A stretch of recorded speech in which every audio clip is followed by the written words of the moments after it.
What's up, guys? It's Rob from Heroes Avenue, and we have some big DC news to talk about in this video. Main one coming from a Variety article, which basically outlines how big of an uphill battle the future DC leadership will have.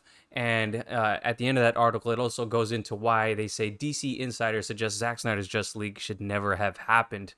And we're also going to be talking about some of the justified animosity and frustration with the Zack Snyder fandom. And if you know me, I'm one of the biggest Zack Snyder fans out there. Been covering this for a long time. Been a OG released the Snyder Cut fan since the beginning. But there is a lot of fans out there who don't know how to act, who are literally making a lot of other fans look bad with their behavior online. And there's one particular thing that happened with the comic writer Gail Simone that happened in the past 2 days, which is kind of igniting that fire and the fight against some of this toxicity here. So anyways, I'm going to leave this video with something a little more positive, a taste of the Flash theme and a little bit of Flash news. I'll delve into maybe some other topics, but these are the main three I'm talking about.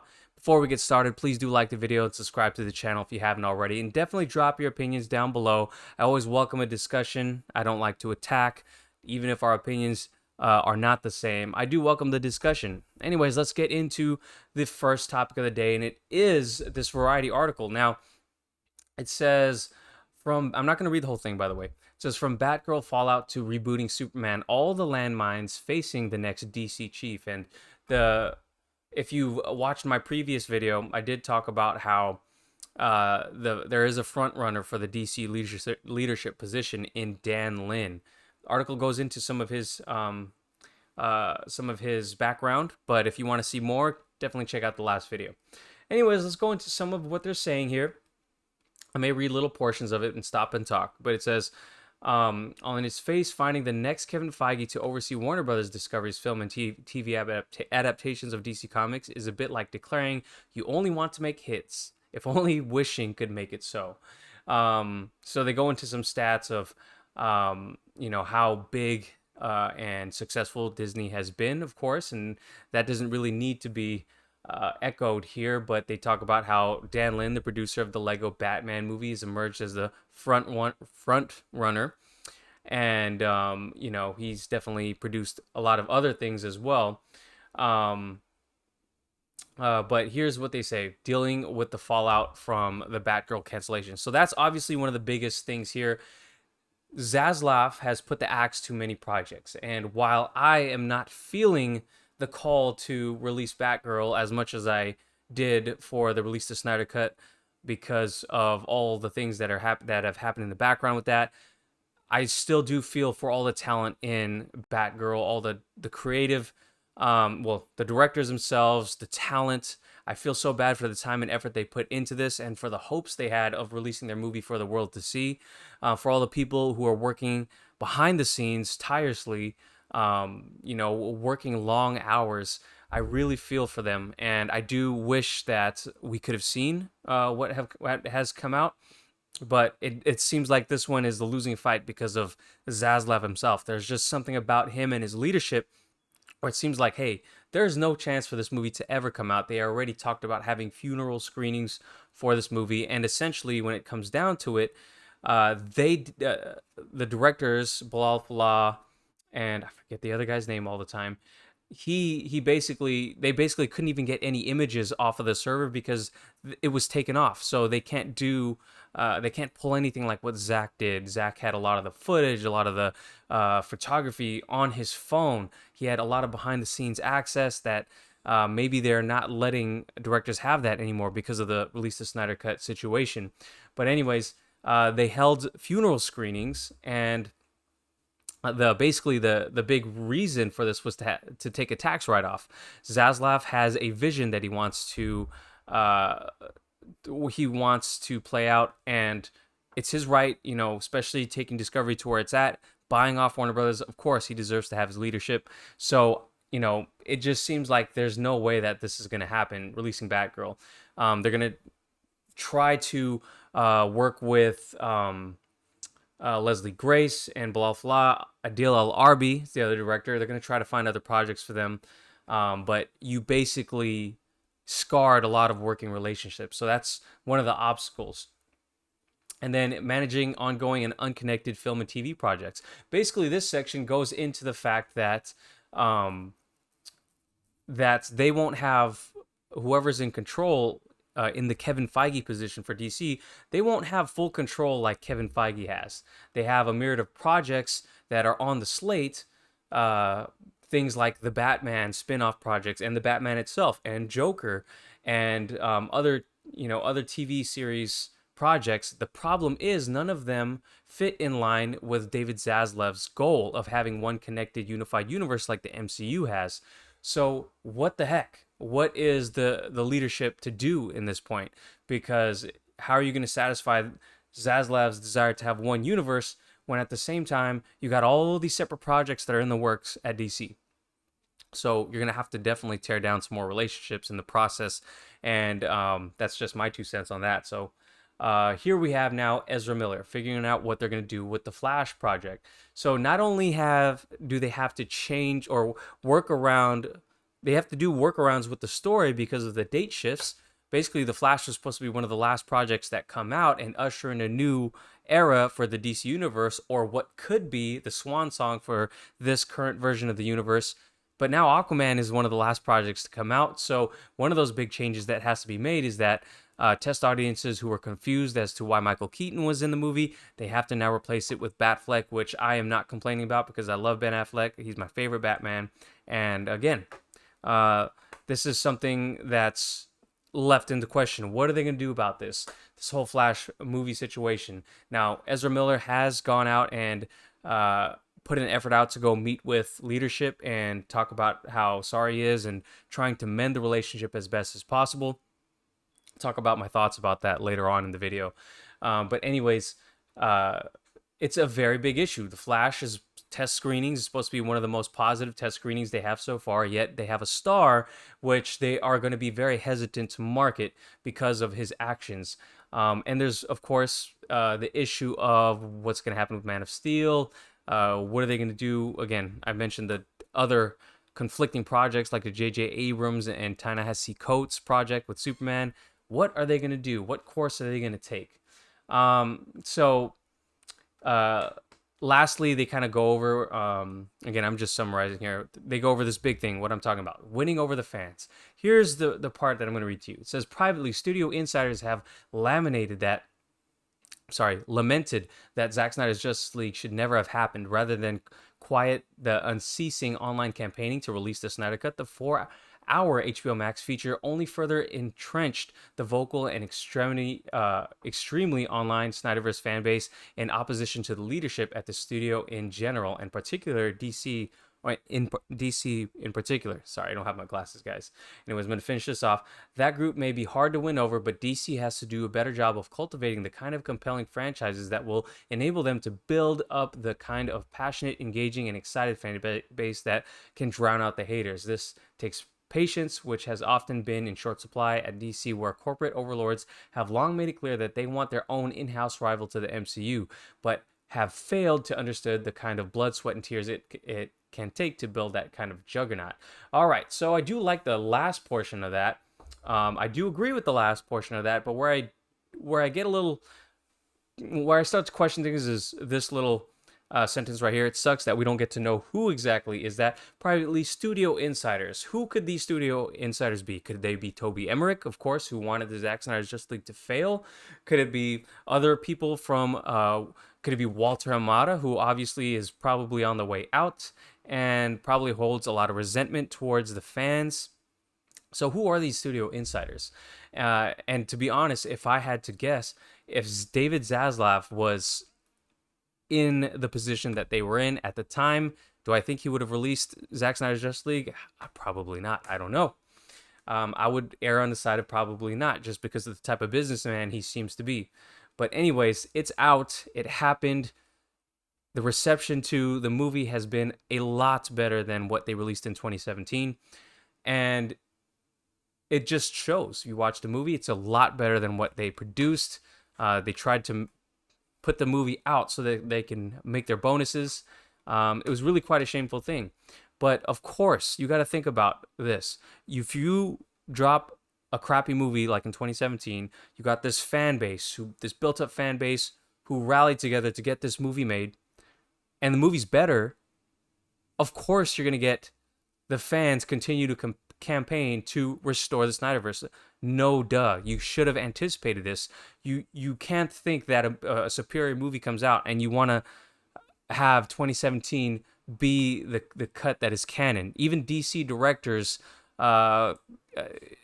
James Gunn, I'm sure, David Ayer, Patty Jenkins, they all looked at Zack Snyder's movies as canon. They did not like Joss Whedon's version of Justice League. So they've said it themselves. So of course, and in terms of having fans oppose leadership, it's because they resent you for what you did to Zack Snyder in that position.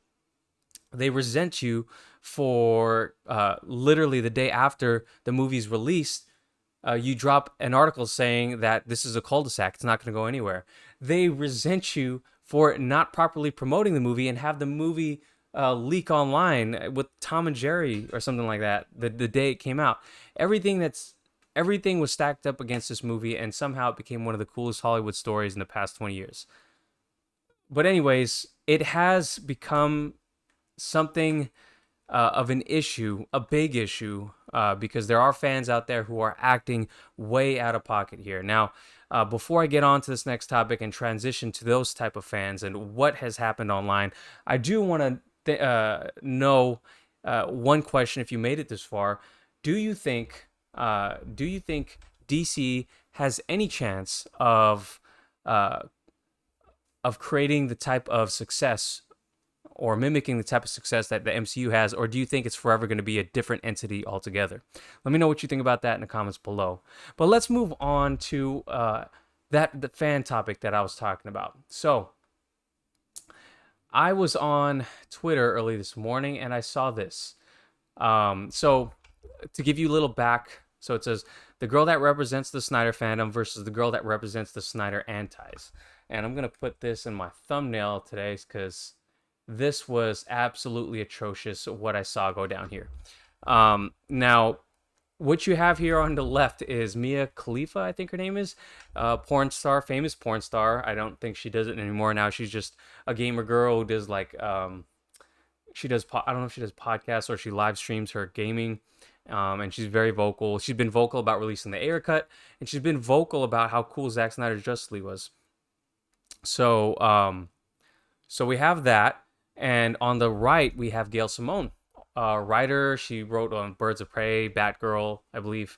Lots of other comics. Anyways, big comic book fan. And she's let her thoughts out about Zack Snyder movies in the past, some of which she didn't like, some of which she did. Like, she really did like, I believe, Zack Snyder's Justice League. She really absolutely loved it. Other things that Zack Snyder's done in the past, she didn't really love it. That's her opinion. All good. She's on Twitter, putting it all out there. And of course, you put it on Twitter, you're going to have to expect some hate coming back, especially if you have a big platform or you're significant in the community in some way. So while I disagreed with her on some of the stuff that she said, I respect her for what she's done, what she's contributed to the culture for. And basically, I saw this tweet after that. So basically, this person right here says, the girl that represents the Snyder fandom versus the girl that represents the Snyder antis. Now, this morning, I responded to this. I retweeted it with something that was a little aggressive towards this guy. I deleted it just because I didn't want to be part of the problem myself. I thought I'd just talk about it and why this is so wrong right here. If you want to be funny about it, you really want the Snyder fandom to be, not that there's anything wrong, but you got someone who's a porn star, done porn for a living, versus someone who's a writer for a living. Nothing wrong with either one. Whatever you choose is cool. But I thought that was a funny comparison. Either way, people can make funny arguments. But on one hand, the other implication here, even though it's not said, is you're talking about someone's looks. And if you're going to stoop to that level and compare people's looks, half of Twitter, including the person who wrote this, doesn't even have their face out there for the world to see. You're hiding behind an avatar, you're making fun of someone because of their opinion. You're just gonna make fun of their looks and try to put them out there because of that, and it's absolutely wrong. It's absolutely disgusting, and I think this is representative of a lot of people.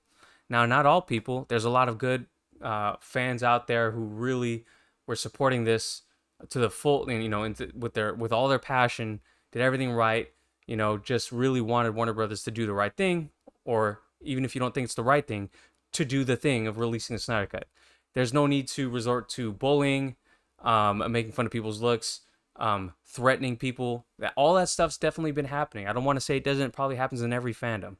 But the Snyder fandom, we've been vocal. We've been vocal. That's how we got this movement to happen. That's how we won. But that same energy can be used in a negative way too. And I understand the frustration against WB, but this is not the way. That's all I'll say there. Let me know what you guys think in the comments down below. But anyways, let's move on to the last topic of the day here. The last topic of the day is about the Flash theme. The Flash theme is right here. The other day, we had Andy Muschietti's birthday, and the composer Benjamin Wallfisch surprised Andy Muschietti basically with a surprise birthday. But in that, you might hear a little hint of the theme of the Flash. I'll play it here. Hopefully it's loud enough that you can hear it. But if not, I have the video liked on my Twitter. So if you guys want to check out our Twitter, here it goes. So here we go. Let me do this.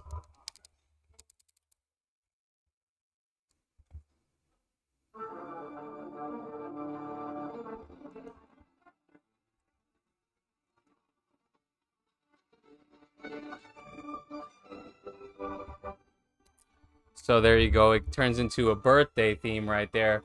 But right up until there, I thought the theme sounded pretty cool. I mean, I don't know if it was my favorite. I don't know if I like it better than what was in Zack Snyder's Justice League with Tom Hulkenberg. But I do think it's cool, and I think it probably fits the vibe of the movie, and I would love to hear the rest of it, and I'm excited to hear the rest of it. But just to end off this video here, talking about Ezra Miller, they kind of mentioned it in the article there where he recently met with Warner Brothers leadership in a course correct. I'm not going to read the article, but I will just say my thoughts on it. A lot of people, once controversy happens, and there's a lot of controversy with Ezra Miller, they like to pull the knives out. They all come for you. And even though he's been treated a little differently than other celebrities in the past, he's definitely gotten lucky. He's not kicked off the project yet, probably because the movie's potentially so successful and because it costs so much. But anyways, I always err on the side of, hey, you don't know what's going on in the guy's life, and I always root for a comeback story. So again, whether or not it turns out successful, I like to root for it. I hope it happens because I don't want to see someone's career ruined because of a downward spiral that stemmed from a suicide. Again, something that's really something I've experienced myself in a close friend of mine, and something as the fandom has experienced as a whole with the whole Zack Snyder situation and the cause that we've fought for to support. But that's my thoughts. Let me know what you guys think about this whole. Well, let me know what you think about the Flash theme, the tease of it, and what you think about this whole comeback story. Is there redemption possible for Ezra Miller? Let me know what you think in the comments down below. Thank you for sticking with me. Hope you guys liked the video. Subscribe to the channel, and I'll catch you in the next one. Bye.